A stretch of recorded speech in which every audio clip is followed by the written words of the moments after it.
அஸ்ஸலாமுஅலைக்கும். Welcome to Hanif's kitchen. Every Sunday பிரியாணியில் episode 9ல் இன்றைக்கி நம்ம பார்க்க போகிறது ரொம்பவே சூப்பரான ஒரு மீல் மேக்கர் பிரியாணி தாங்க. இந்த மீல் மேக்கர் பிரியாணியை ரொம்பவே ப்ராப்பராக ரொம்ப டேஸ்டியாக நம்ம ஹனீஃப்ஸ் கிச்சன் ஸ்டைலில் ரொம்ப ஈஸியாக எப்படி செய்கிறதுன்னு பார்க்கலாம் வாங்க.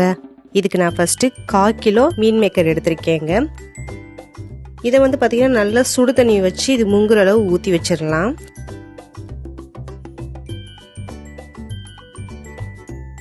இது ஒரு 20 நிமிஷம் நல்லா ஊறட்டும். இது தனியாக எடுத்து வச்சிடலாங்க. இப்போ 20 நிமிஷம் ஆச்சு. இந்த மீல் மேக்கர் நல்லாவே இந்த சுடு தண்ணியில் ஊறிடுச்சு. இப்போ பாருங்கள் நல்லா உப்பி வந்திருக்குது. ஸோ இந்த டைமில் நாம் என்ன பண்ணலான்னா இந்த ஊறின மீல் மேக்கரை நல்லா புழிஞ்சிடலாம். தண்ணி இல்லாமல் புழிஞ்சிட்டு தனியாக ஒரு பவுலில் எடுத்து வச்சிடலாங்க.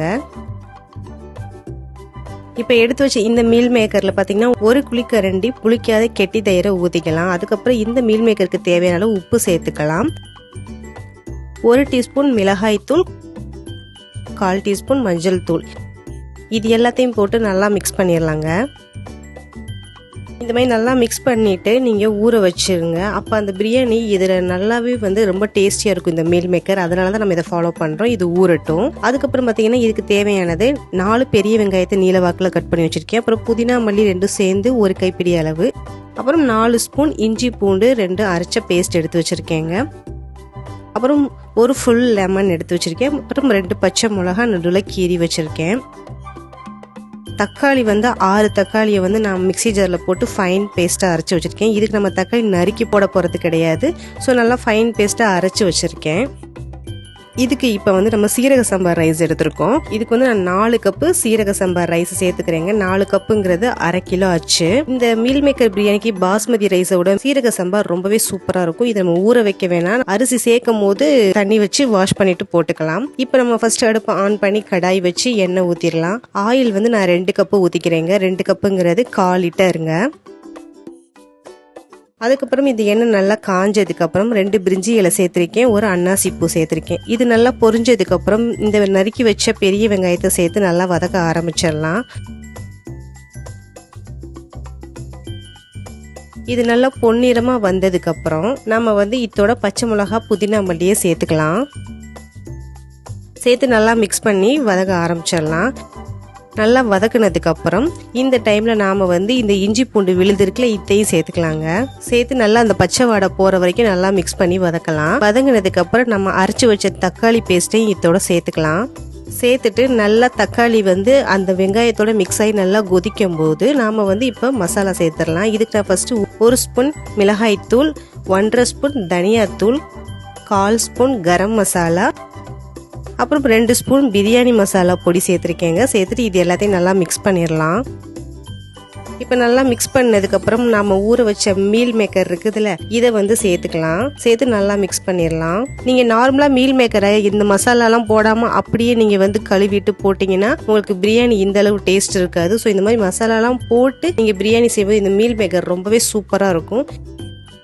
இப்போ நல்லா மசாலாவோட மிக்ஸ் பண்ணதுக்கு அப்புறம் நம்ம தண்ணி சேர்க்க ஆரம்பிக்கலாம். நான் 4 கப்பு ரைஸுக்கு 8 கப்பு தண்ணி சேர்த்துக்கிறேங்க.